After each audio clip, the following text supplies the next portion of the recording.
بچھاؤ فرش عزا کا علی شہید ہوئے بچھاؤ فرش عزا کا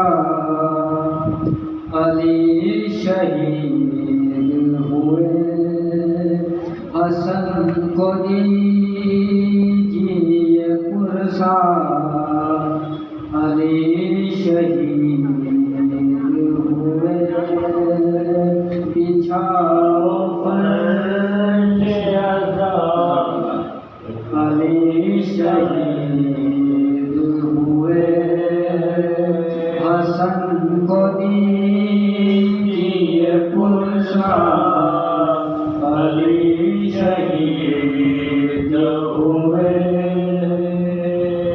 یتیم کو پھینکے رو کر صدا یہ دیتے ہیں اجڑ گئی میری دنیا علی شہید ہوئے بچھاؤ فرش عزا علی شہید ہوئے حسن کو دیجیے پرسا علی شہید ہوئے خدا کی راہ میں کھا کر لعین کی ضربت پیمبروں کے مسیحا علی شہید ہوئے بچھاؤ فرش عزا علی شہید ہوئے حسن کو دیجیے پرسا علی شہید ہوئے محمد نعرہ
پر ہر سیب نوے فرش ادا عرش پر نوحہ گناہ رضوان ہے عرش پر ہر سیب نوے فرش ادا عرش پر نوحہ گناہ رضوان ہے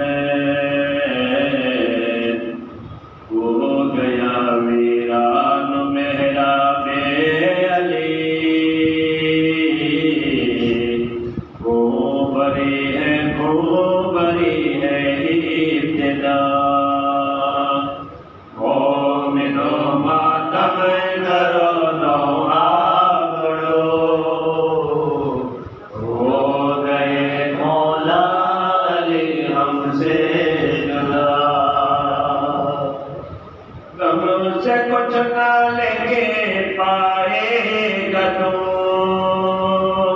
روک لے یاور قلم تو روک لے سکی ابن سکی مولا میرا اپنے قاتل کو کیا شربت عطا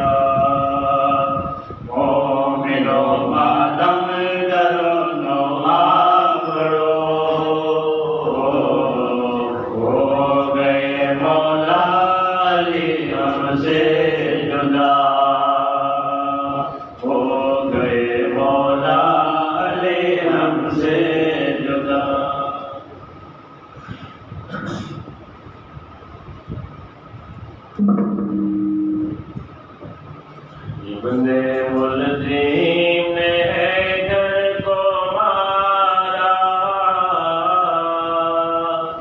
ابن ملزم نے حیدر کو مارا روزے دارو قیامت کے دن ہے تم سے چھٹتا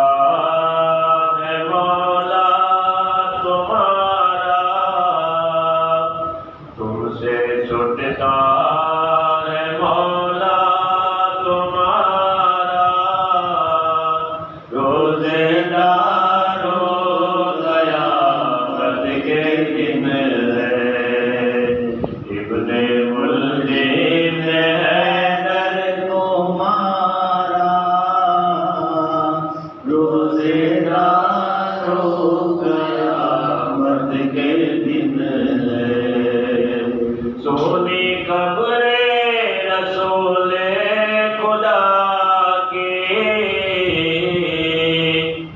گھر میں زہرا کے آنکھوں بکا کی خاک اڑاتا ہے حیدر کا کنبہ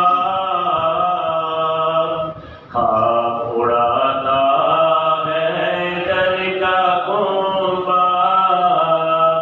روزے دارو قیامت کے دن ہے ابن ملزم حیدر کو مارا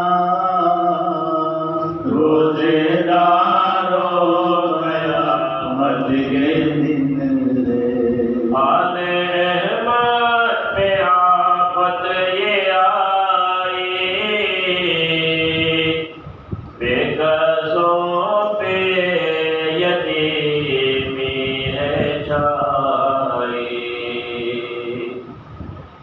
گیا سر سے حیدر کا سایہ اٹھ گیا سر سے حیدر کا سایہ روزے دارو قیامت کے دن ہے ابن ملزم نے حیدر کو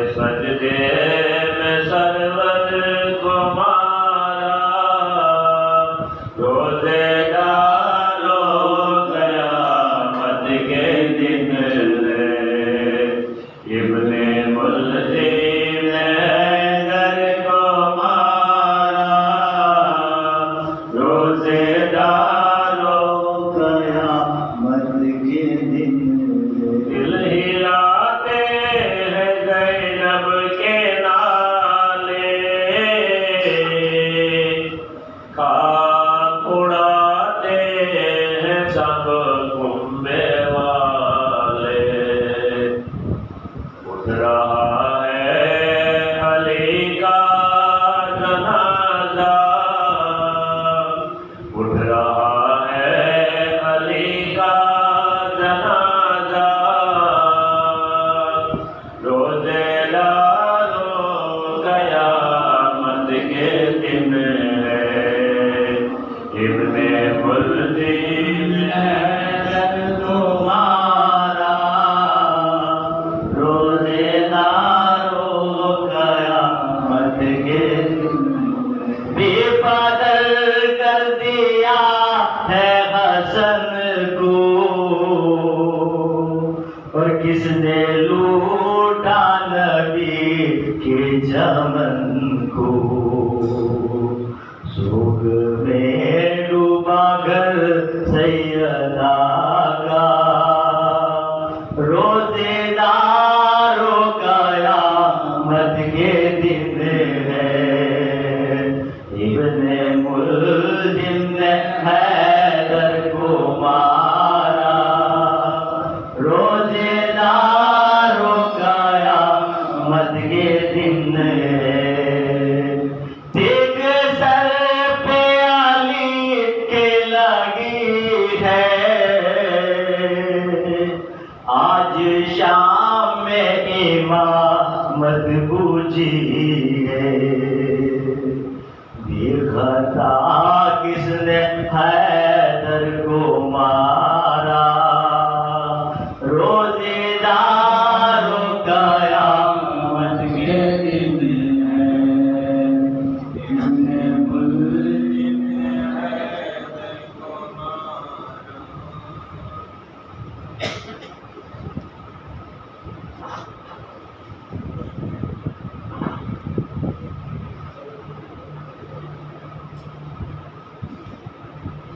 اے بابا تجھ سے پہلے ہی گزر جاتی تیری زینب اے بابا تجھ سے پہلے ہی گزر جاتی تیری زینب تمہارے سر کو دو پارا تمہارے سر کو دو پارا کبھی نہ دیکھتی زینب اے بابا تجھ سے پہلے ہی گزر جاتی تیری زینب اٹھو ایک بار تو ہم کو گلے لگ کر دلاسا دو اٹھو ایک بار تو ہم کو گلے لگ کر دلاسا دو سہیں کیسے یتیمی ہم یتیموں کو یہ بتلا دو یہ کہہ کر ساتھ بہنوں کے رہی سر پیٹتی زینب اے بابا تجھ سے پہلے ہی گزر جاتی تیری زینب اے بابا تجھ سے پہلے ہی گزر جاتی تیری زینب جو بیٹی آپ سے بابا سدا چہرہ چھپاتی تھی جو بیٹی آپ سے بابا سدا چہرہ چھپاتی تھی نہیں جو سامنے بھائی کے بے چادر کی آتی تھی چلی آئی وہ میت پہ کھلے شراب کی زینب اے بابا تجھ سے پہلے ہی گزر جاتی تیری زینب اے بابا تجھ سے پہلے ہی گزر جاتی تیری زینب ستم کی ابتدا ہے یہ ابھی ہے انتہا باقی ستم کی ابتدا ہے یہ ابھی ہے انتہا باقی ہے باقی شام کی پیشی ابھی ہے کربلا باقی ابھی تو جا کے بازاروں میں پتھر کھائے گی زینب اے بابا تجھ سے پہلے ہی گزر جاتی تیری زینب اے بابا تجھ سے پہلے ہی گزر جاتی تیری زینب ابھی جاتے ہو پرشا میں غریباں میں چلے آنا ابھی جاتے ہو پرشا میں غریباں میں چلے آنا میں پہرا کس طرح دوں گی ذرا یہ دیکھنے آنا کھڑی ہوگی وہاں بن کر عباس ابن علی زینب اے بابا تجھ سے پہلے ہی گزر جاتی تیری زینب اے بابا تجھ سے پہلے ہی گزر جاتی تیری زینب کہ وقت رخصت مولا کیا یہ سوچتی زینب اے بابا تجھ سے پہلے ہی گزر جاتی تیری زینب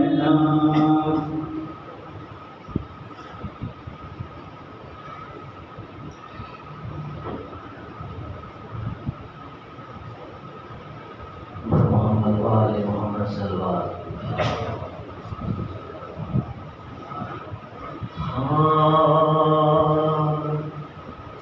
شب چاک گریباں شبر گریا کنارے مخلوق خدا مائلے فریاد و پکارے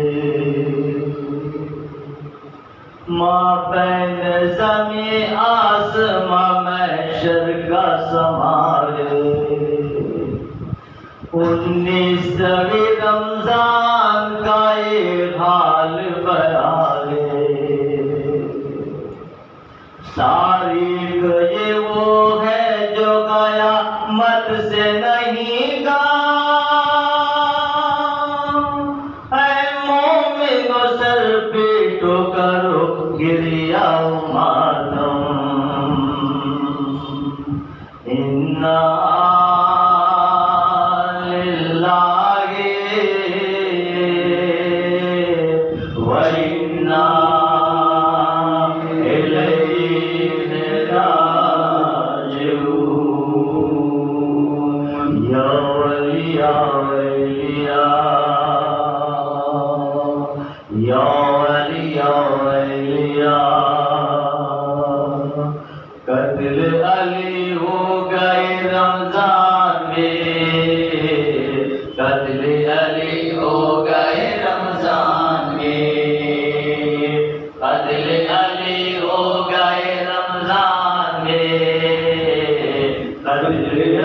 علی ہو گئے رمضان میں، اے مسجد کوفہ سے جب غم کی یہ آئی خبر، بنت علی رو پڑی سینہ وہ سر پیٹ کر، کوفے میں ایک شور تھا ہو گیا ماتم بپا، کس نے یہ ڈھائی جبا یا علی یا اہلیہ، غم ہے بپا خانہ یزدان میں، قتل علی ہو گئے رمضان میں، قتل علی ہو گئے رمضان میں، قتل علی ہو گئے رمضان میں، شبر و شبیر سے بہنوں نے رو کر کہا، دیکھو تو جا کر ذرا کیوں ہے یہ آہوں بکا،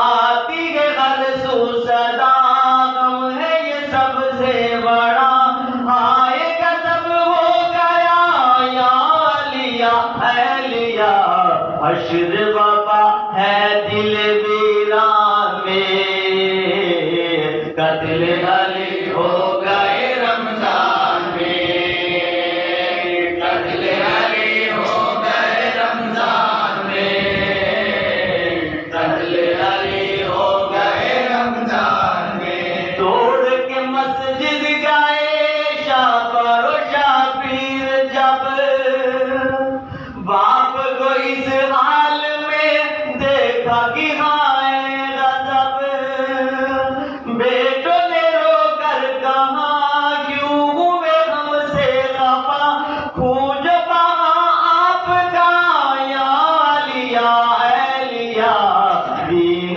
محمد بھی گئے نقصان میں، قتل علی ہو گئے رمضان میں، قتل علی ہو گئے رمضان میں، قتل علی ہو گئے رمضان میں، باپ کو لے کر گئے گھر میں جو دونوں پسر، پیروں میں بیٹھی کوئی کوئی سنبھالے تتر، فضا کی آئی صدا جب سے یہ صدمہ ملا، دل کا سکون لٹ گیا یا علی یا اہلیہ، سب ہے یا دل سینہ یہ انسان میں، قتل علی ہو گئے رمضان میں، قتل علی ہو گئے رمضان میں، قتل علی ہو گئے رمضان میں، بھوک کے روایتیں پڑھتے ہیں یہ مرثیہ، کوئی سہارا نہیں مولا تمہارے سوا، اب یہ مصیبت زدہ کیسے جئیں گے بھلا، آپ سے غم کی دوا یا علی یا اہلیہ، نوحہ ہے یہ شہر بیابان میں، قتل علی ہو گئے رمضان میں، قتل علی ہو گئے رمضان میں، قتل علی ہو گئے رمضان میں، نوحہ ہے کلثوم کا کس سے میں پوچھوں بھلا، کیوں بن ملجم نے کی بابا پہ تم پر جفا، کیوں بن ملجم نے کی بابا یہ تم پر جفا، جرم نہ کوئی خطا ظلم کی ہے انتہا، کن بتڑپنے لگا یا علی یا اہلیہ، آگ ہے بالوں میں غریبان میں، قتل علی ہو گئے رمضان میں، قتل علی ہو گئے رمضان میں، قتل علی ہو گئے رمضان میں، رحمتوں اور برکتوں والا مہینہ یہ تھا، جس میں میرے بابا کا خون بہایا گیا، رحمت محبوب کا برکت محبوب کا نعمت محبوب کا یا علی یا اہلیہ، بغض جو تھا قلب مسلمان میں، قتل علی ہو گئے رمضان میں، قتل علی ہو گئے رمضان میں، قتل علی ہو گئے رمضان میں، مظہر میزم نے یہ کر کے اٹھایا قلم، عید سے پہلے ملا آل محمد کو بیویوں کا مرثیہ، آج سے ہے ابتدا امتحان کربلا، یا ولیاء اولیاء نوبہ مولا کے یتیمان میں، قتل علی ہو گئے رمضان میں، قتل علی ہو گئے رمضان میں، قتل علی ہو گئے رمضان میں۔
اعلان پروردگار ہو رہا ہے کہ اعدلوا ہوا اقرب للتقوی، تم لوگ عدل و انصاف سے کام لو، اس لیے کہ یہی عدل و انصاف اس کے تقوی سے قریب کر دیتے۔ واتقوا اللہ، اور اللہ کا ڈر پیدا کرو، ان اللہ خبیر بما تعملون، بے شک پروردگار تمہارے اعمال سے خوب باخبر ہے۔ یعنی اسی ایک آیت میں پروردگار اپنے بندوں کو 3 پیغام ہدایت دے۔ پہلا پیغام ہدایت یہ ہے کہ تم کسی کے بھی درمیان معاملہ کرو، گفتگو کرو تو عدل و انصاف سے پیش آؤ۔ اعدلوا ہوا، اس لیے کہ یہی عدل و انصاف یہ تقوی سے اور خوف پروردگار سے نصیب تر۔ دوسرا پیغام ہدایت اللہ اپنے بندوں کو دے رہا ہے کہ دیکھو میرا ڈر ہے، واتقوا اللہ، کسی اور سے نہ ڈرو، اللہ سے ڈرو۔ تیسرا پیغام جو اللہ اپنے بندوں کو دے رہا ہے یہ کہ ان اللہ خبیر بما تعملون، تم مطمئن رہو کہ جو کچھ بھی تم کرتے ہو تمہارا اللہ اس سے اچھی طرح باخبر ہے۔ اگر اعلان ہم کریں تو بھی خدا جانتا ہے، چھپ کے کریں تو بھی خدا جانتا ہے، رات میں اندھیرے میں کریں تو بھی خدا جانتا ہے، جن کے اجالے میں ہم کریں تو بھی خدا جانتا ہے، دل میں ارادہ ہو وہ بھی خدا جانتا ہے۔ وہ ہماری نیتوں کو جانتا ہے، وہ ہماری فکروں کو جانتا ہے، وہ ہمارے ارادوں سے باخبر ہے۔ تو اللہ ہمارے اعمال سے وہ باخبر ہے، اور جب اللہ ہمارے اعمال سے باخبر ہے تو ہمیں ہر وہ عمل انجام دینا چاہیے کہ جس میں ہمارے خالق کی رضا اور خوشنودی پوشیدہ ہے۔ آیت کے پہلے فقرے پر ہماری اور آپ کی گفتگو ہوگی کہ اعدلوا ہوا اقرب للتقویٰ، عدل و انصاف سے کام لو، کیوں؟ اس لیے کہ یہی عدل و انصاف یہ تقوی سے نزدیک تر ہے۔ دوسری جگہ پروردگار اعلان فرما رہا ہے کہ وَإِذَا قُلْتُمْ فَاعْدِلُوا، جب تم گفتگو کرو تو تم عدل و انصاف سے کرو، وَلَوْ ذَا قُرْبَىٰ، اور اگر تمہارے اقربی کے ساتھ کیوں نہ ہو۔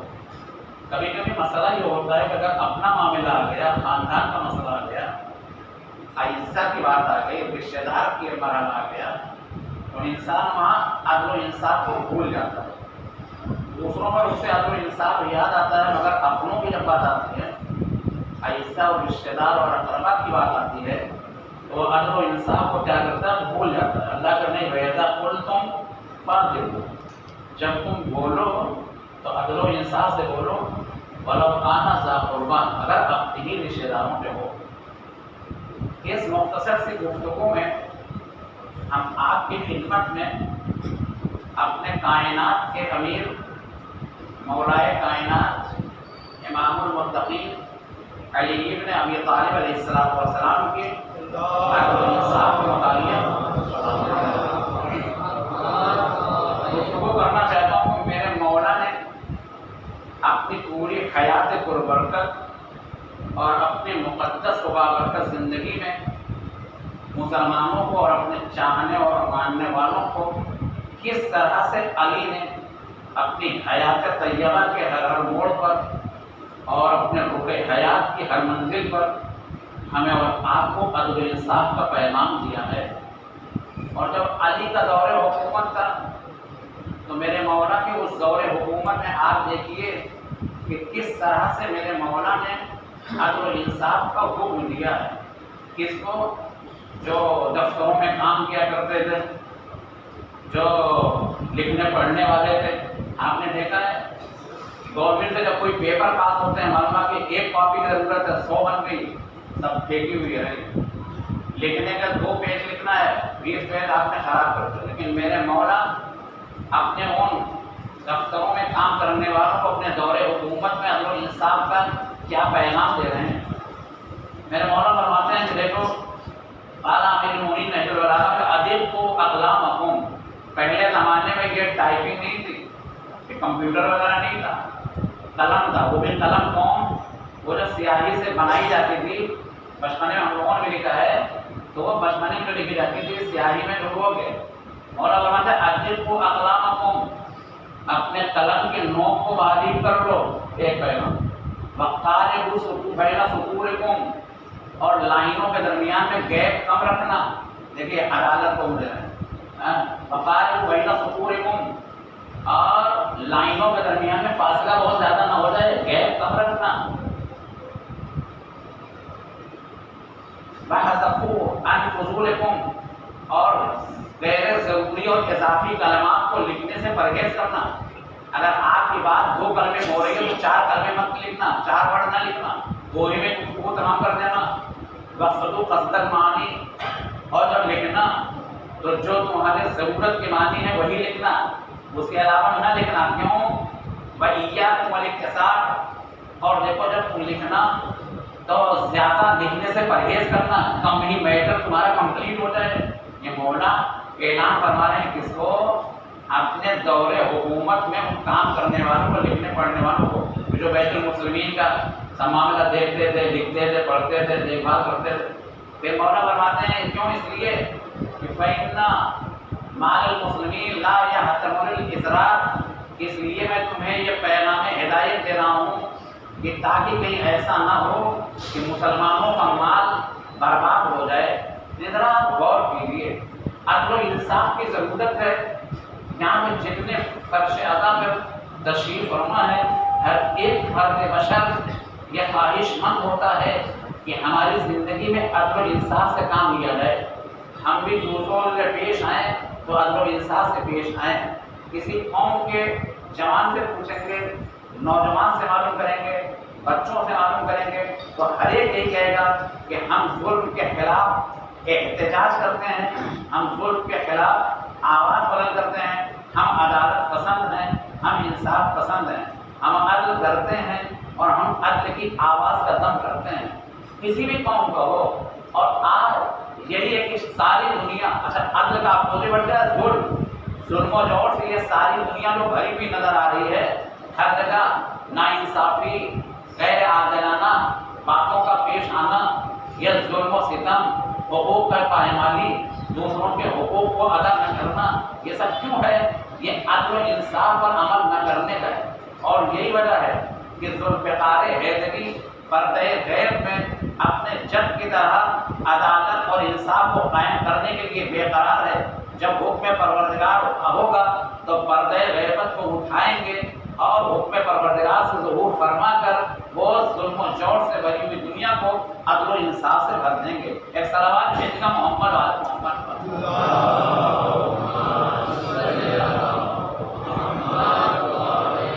میرا مولا کی حکومت کا دور، آپ نے دیکھا ہے حاکموں کا مزاج کیا ہوتا ہے؟ چھوٹی سی کرسی مل جاتی ہے، خواہش مند ہوتے ہیں کہ یہ سلام ان کو کریں، عمر ان کی 25 برس کی، عہدہ ان کو بڑا مل گیا، ان کی خواہش آخری ہوتی ہے کہ 75 سال کا بزرگ ہم کو سلام کیوں نہیں کر رہا ہے؟ ذرا غور فرمائیے۔ عہدہ اپنی جگہ ہے، ادب اپنی جگہ ہے، منصب اپنی جگہ ہے، تہذیب اور سلیقہ زندگی اپنی جگہ ہے۔ کہا نہیں، علی کا دور حکومت، میں علی کے دور حکومت کی بات کر رہا ہوں۔ میرے مولا نے یہ جو چند برس تقریباً 4 سال 9 مہینے جو حکومت کی ہے، اس دور حکومت مولا کائنات میں کوئی بھی رعایا بھوکی نہیں سوئی ہے۔ آج پوری دنیا کا آپ جائزہ لیجئے تو آپ کو دنیا کے تمام حکمران کا حال و احوال سے آپ باخبر ہو جائیں گے کہ لوگوں کی حالت کیا ہے۔ میرے مولا کی کیا سادہ مزاج زندگی تھی۔ علی اپنے دور حکومت میں بیٹھے ہوئے اپنی نالین کو خود اپنے ہاتھوں سے ٹاک رہے تھے۔ ایک حاکم، ایک امیر المومنین، ایک امام وقت، ایک وہ جو نمائندہ الہی ہے، وہ جو نمائندہ سفیر پروردگار ہے، وہ جو حجت خدا ہے، وہ اپنے ہاتھوں سے اپنی بوسیدہ اور ٹوٹی ہوئی نالین کو ٹانک رہے تھے۔ اتنے میں آ گئے ابن عباس۔ ابن عباس ایسے آئے، مولا نے کہا ابن عباس، ہاں مولا، یہ بتاؤ کہ اس ٹوٹی اور بوسیدہ نالین کی قیمت تمہاری نگاہ میں کیا ہوگی؟ کہا مولا تقریباً 1 دینار ہوگی۔ کہا خدا کی قسم ابن عباس، میری نگاہ میں عوام پر حکومت کرنا، لوگوں پہ حکومت کرنا اس ٹوٹی اور بوسیدہ نالین سے بھی کمتر ہے۔ میری نگاہ میں حکومت کرنا عوام پر، اس کی اہمیت کیوں؟ مگر یہ میں کہ ظالموں کے ظلم کے میں خاتمہ کروں اور مظلوموں کی میں امداد کروں۔ یعنی گویا علی آواز دے رہے ہیں، اگر کرسی حکومت پہ بیٹھ جاؤ تو ظالم کے ظلم کا خاتمہ کرنا یہ پہلا فریضہ زندگی بنتا ہے، اور مظلوموں کی امداد کرنا یہ آپ کا وظیفہ حیات بنتا ہے۔ ایک سلوات بھیجے گا محمد والے محمد کا۔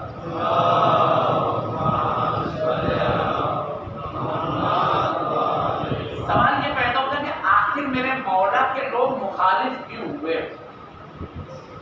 دیکھیں میرے مولا بڑے مظلوم ہیں، 2 اعتبار میں مظلوم۔ میرے مولا کی مظلومیت پہ ہر 2 اعتبار ہے، وہ یہ ہے کہ آپ کے فضائل و کمالات کو دوستوں نے بھی چھپایا ہے، آپ کے فضائل و کمالات پہ پردے دشمنوں نے بھی ڈالے، یعنی دوستوں نے بھی چھپائے، دشمنوں نے بھی چھپائے۔ دوستوں نے چھپائے کیوں؟ دشمنوں کے ڈر میں، اور دشمنوں نے چھپائے کیوں؟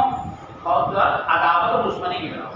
لیکن یہ دونوں کے چھپانے کے بعد، دوستوں اور دشمنوں کے چھپانے کے بعد بھی آج کتنے فضائل و کمالات ہیں تاریخوں میں، کتابوں میں، روایتوں میں، آپ داستانیں دیکھیں، کتابیں دیکھیں، بھری ہوئی۔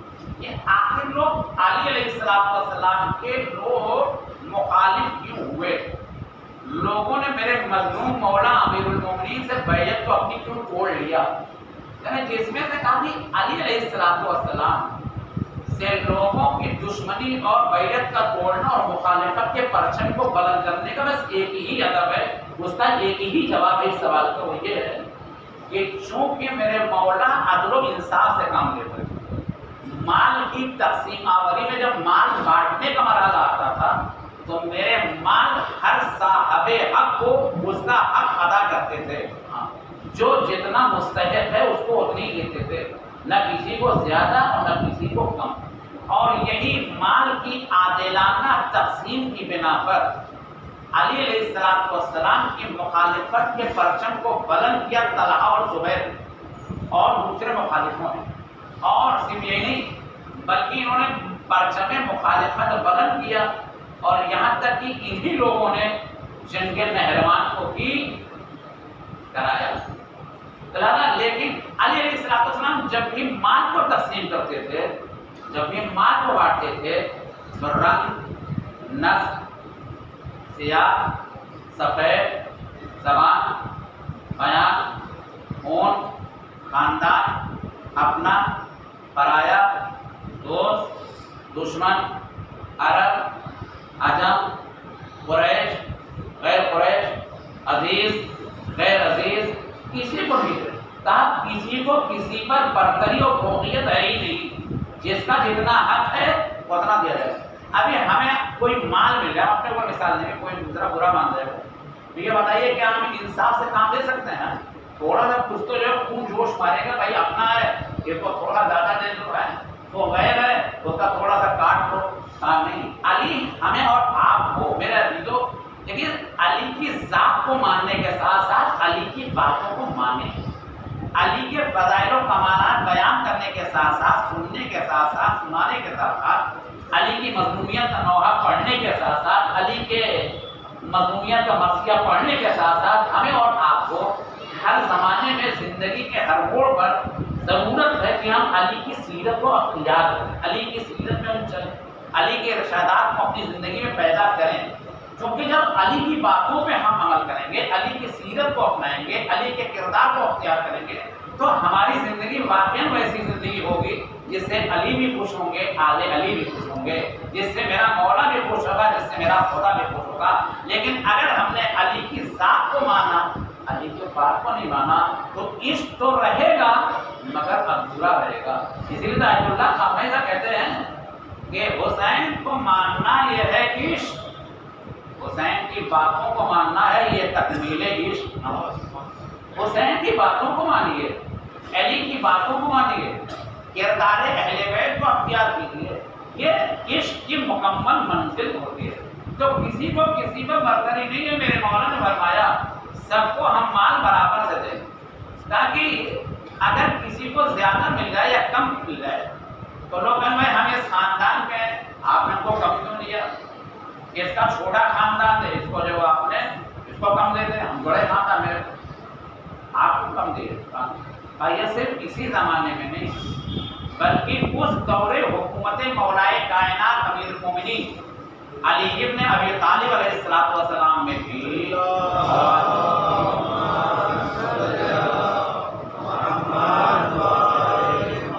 ایک اور دروازہ بھیجے گا محمد والے محمد پر۔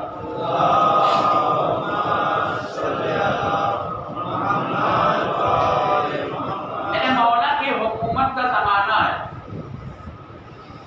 حجاز کی رہنے والی ایک عورت آئی، مختصر سی داستان میں آپ کی خدمت میں کس طرح سے میرے مولا نے سمجھایا۔ آج بھی ہمارے ذہنوں میں آج جو فساد کا سب سے بڑا مرکز ہے وہ یہی ہے، ہم بڑے یہ چھوٹا، ہمارا خاندان اونچا اس کا خاندان نیچا، ہماری جیل گوری اس کی جیل کالی، نہیں یہ نہیں۔ اگر اسلام نے یہی معیار بنایا ہوتا تو خون خرابہ ہوتا، فتنہ و فساد ہوتا، قتل و غارت گری ہوتی، یہ سب ہوتا، لیکن نہیں، اسلام نے ان سارے امتیازات کو مٹایا، اہل بیت نے ان سارے اختراع کو ختم کیا۔ برابر حجاز کی رہنے والی ایک عورت آتی ہے کہاں پر؟ کوفے۔ اس وقت دارالحکومت تھا، میرے مولا کی حکومت کا زمانہ ہے، کیوں آئی وہاں سے چل کر کوفے؟ تاکہ چل کے ہم علی سے فریاد کریں، یا علی بیت المال سے آپ نے جو میرا وظیفہ جو ہو اسکالرشپ فکس کیا ہے، جو اسکالرشپ ہماری ہے، وظیفہ جو ہے وہ 100 دینار ہے، اس کو تھوڑا آپ بڑھائیے۔ حجاز سے سفر کر کے یہ عورت چلی، آئی کہاں پہ؟ کوفے۔ پہلے زمانے میں سفر بہت مشکل ہوتا تھا، جب کوفے میں آئی تو یہاں اتفاق سے اس کی ملاقات ہو جاتی ہے کس سے؟ ایک فارسی زبان عورت سے، فارس کی رہنے والی، یعنی عرب کیا ہے، عرب اور ہیں ادم، عرب کے علاوہ سب ادم ہے، فارس بھی ادم میں آتا۔ اس سے جب ملاقات ہوئی اس نے پوچھا یہ بتاؤ تمہارا وظیفہ کتنا ہے؟ بس 100 دینار۔ بس آپ اس کے دیوریوں پہ بات آئے ہیں، میں حجاز کی رہنے والی، میری زبان عربی ہے، میرا یہ خاندان، اور تم فارس زبان ہو، تم عجم ہو، تمہارا بھی وظیفہ 100 دینار، ہمارا بھی وظیفہ اتنے، چلو علی کے پاس چلتے ہیں۔ لیا اس فارسی زبان عورت لائی ہے، حجاز سے آنے والی عورت کہاں پہ؟ اس فارس زبان فارس ملک کی رہنے والی عورت کو لے گئی مولا کے پاس، کہا علی حل من العدل ان تساوی بینی و بین هذه الامة الفارسیہ، اے علی یہ کیا عدل و انصاف ہے کہ جتنا وظیفہ آپ نے میرے لیے مقرر کیا مثلا 100 دینار، اور نہیں آپ نے اس فارسی زبان کی کنیز کے بھی آپ نے جو وہ کیا مقرر کیا ہے؟ ہمارا تعلق عرب سے ہے، اس کا تعلق عجم سے ہے، ہماری زبان عربی ہے، اس کی زبان فارسی ہے، آپ نے مجھے اس کے برابر کیوں کیا؟ میرا وظیفہ آپ بڑھائیے۔ بلند آواز سے جب اس نے میرے مولا سے کہا، ایک مرتبہ میں نے مولا نے اس عورت کو دیکھا، دیکھنے کے بعد مٹھی سے میرے مولا المومنین نے ایک مٹھی مٹی اٹھائی، اور مٹی اٹھانے کے بعد کہا لم یکن بعد هذا التراب افضل من بعض۔ یہی بالکل تاریخ کا لہجہ ہے، لیکن تاریخ میں لفظیں آتی ہیں، توجہ ذرا، مگر لہجے نہیں آتے ہیں۔ کس لہجے سے علی نے کہا؟ مٹھی مٹی اٹھائی، اٹھا کے اس کو دے کر ماتا ہے، مٹی کو دے کر یہ بتاؤ لم یکن بعد هذا التراب افضل من بعض، اس مٹی کا ایک بھی جز کسی دوسری جز پر یہ فوقیت و برتری نہیں رکھتا، اور جب مٹی کا ایک جز دوسرے جز پر، ایک حصہ دوسرے حصے پر برتری نہیں رکھتا ہے، یہ بتاؤ تم دونوں کے درمیان ہم کیوں جو وہ فرق کے قائل ہو ہیں؟ جتنا تمہیں دیں گے اتنا ہی سے دیں گے۔ توجہ کر، اس وقت میرے مولا نے ایک آیت پڑھی، ایک سلوات میرے محمد آل محمد پر،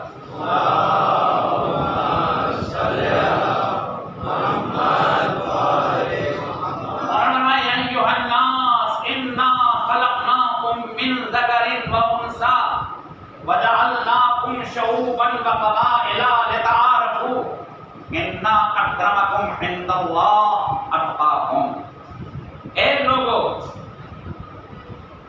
اللہ نے تم لوگوں کو ایک مرد اور ایک عورت سے پیدا کیا، پھر کیا کیا اللہ نے؟ قرآن کہہ رہا ہے وَجَعَلْنَاكُمْ شُعُوبًا وَقَبَائِلَ، اور اس کے بعد اللہ نے تم لوگوں کو قبیلے قرار دیے، تم لوگوں کے قبیلے قرار دیے، کیوں؟ لِتَعَارَفُوا، تاکہ تم دونوں ایک دوسرے کو پہچان سکو۔ توجہ ذرا، اِنَّ أَكْرَمَكُمْ عِندَ اللَّهِ أَتْقَاكُمْ، بے شک اللہ کی نگاہ میں وہی مکرم ہے، وہی محترم ہے، وہی معزز ہے کہ جو تقوی الہی زیادہ رکھتا ہو، جس کے دل میں اللہ کا خوف زیادہ پایا جائے گا، وہی اللہ کی نگاہ میں معزز بھی ہے، وہی اللہ کی نگاہ میں محترم بھی ہے۔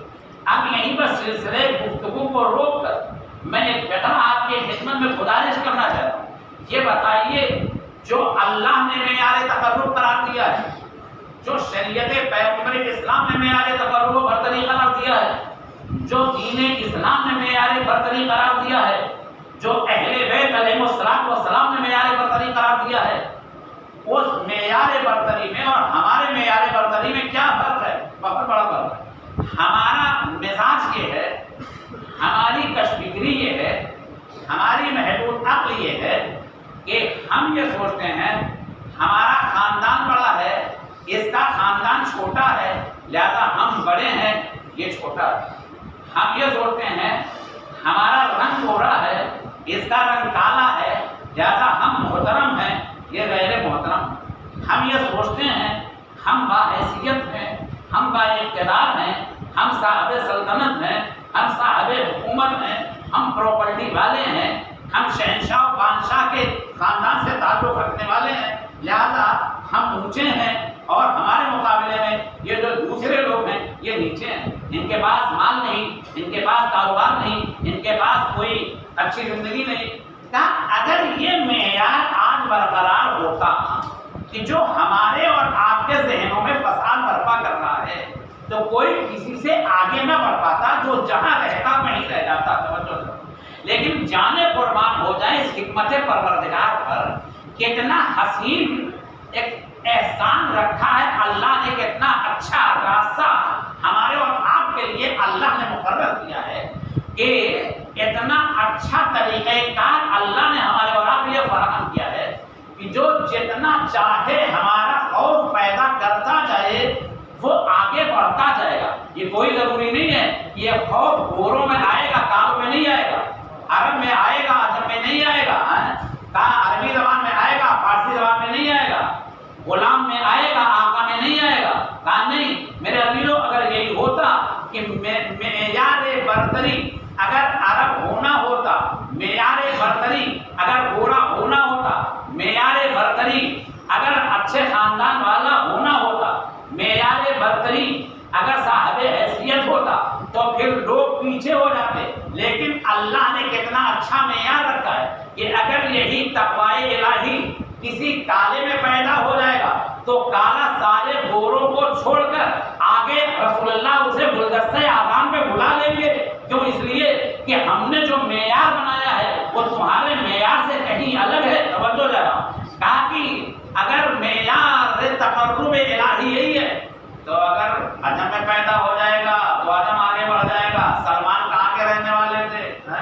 ابو ذر غفاری کہاں کے رہنے والے تھے؟ اگر معیار عرب زبان ہوتا، اگر معیار اچھا خاندان ہوتا، اگر معیار تقرب بڑی خاندان والے ہوتے تو پھر وہ وہیں پہ رہ جاتے، لیکن نہیں، سارے گورے چھٹے تڑپتے رہ گئے۔ مگر سلمان و منا اہل بیت کی سند رسول نے کس کو دیا؟ سلمان فارسی کو دیا۔ ایمان کے 9ویں اور 10ویں درجے میں کون فائز ہوئے؟ سلمان و ابو ذر فائز۔ یعنی جتنا تقوی الہی کو آپ اختیار کرتے جائیں گے اتنا اللہ کی نگاہ میں آپ محبوب بنتے جائیں گے۔ سلام بھیجتے محمد والے محمد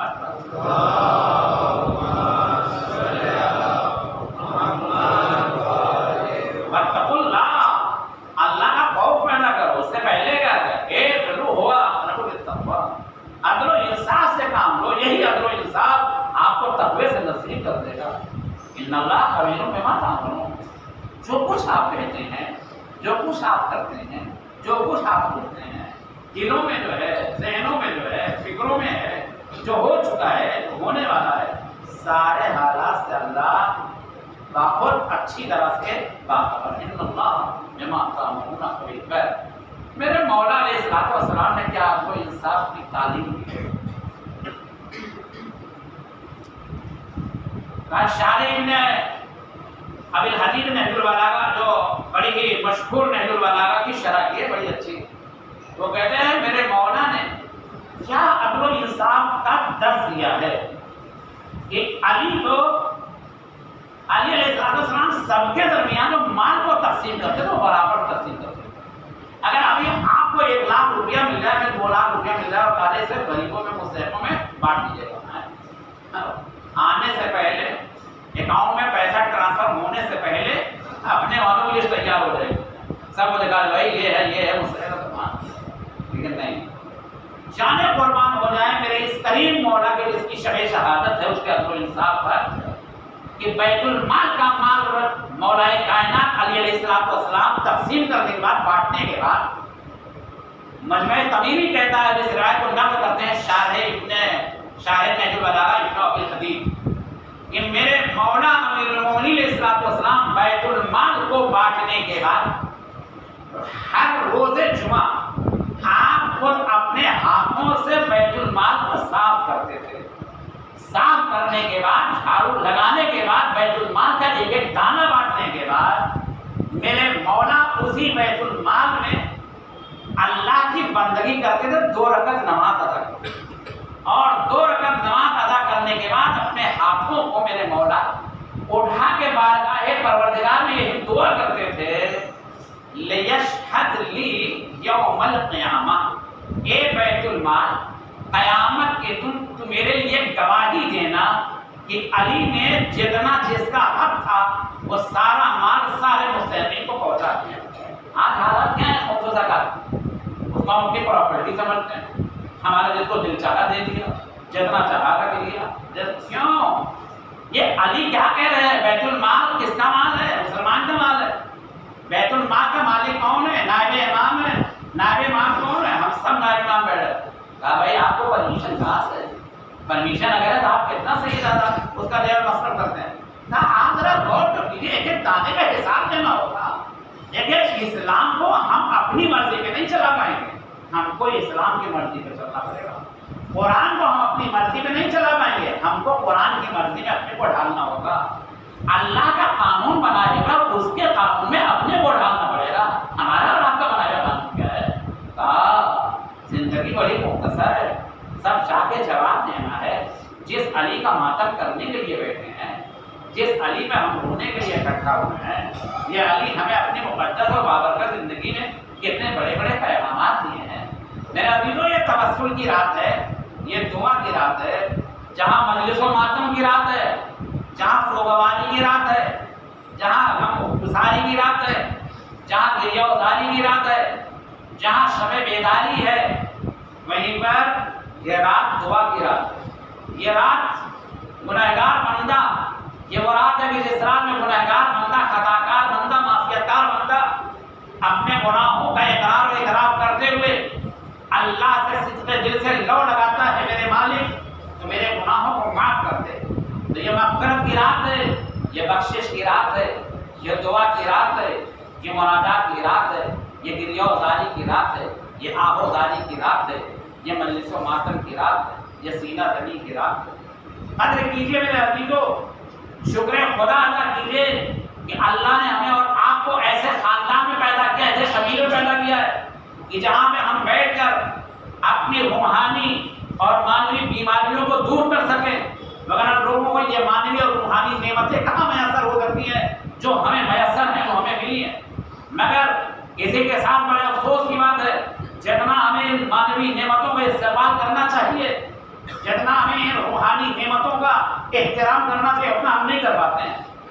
آپ کو میں ایک منظر یاد دلاتا ہوں اپنے مولا امیر المومنین صلی اللہ علیہ وسلم کے ایک مخلص چاہنے والے آیت اللہ کا، کہ جس نے میرے مولا کے فضائل و کمالات میں بڑی نایاب کتاب لکھی ہے۔ میں نے کہا توکل کی رات ہے، توسل کی رات ہے، دعا و مناجات کی رات ہے۔